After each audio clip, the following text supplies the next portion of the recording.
আমরা এখন এসেছি বিহারের রাজগিরিতে ঐতিহাসিক সোনেকা ভান্ডার দেখতে।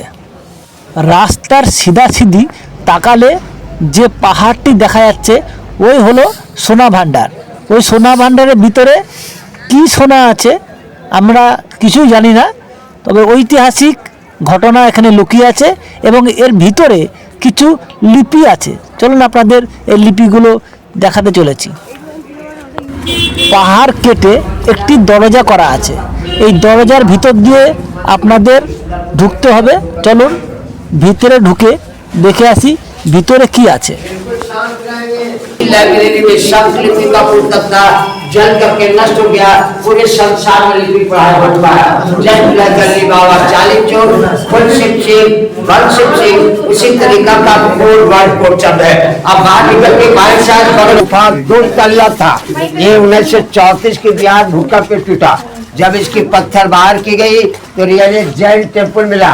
दीवार पे प्रतिमा आप लोग देख रहे हैं, जैन धर्म का प्रतिमा है। कमल निशान पद्म प्रभु, हाथी निशान अजीतनाथ, सिंह निशान महावीर स्वामी।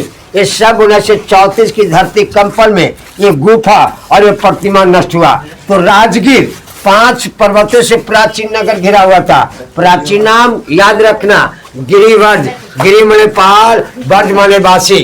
विपलाचल, रत्नागिरी, उदयगिरी, सोनागिरी, व्यवहारगिरी, इसी 5 पहाड़ी के बीच में मगध की राजधानी थी।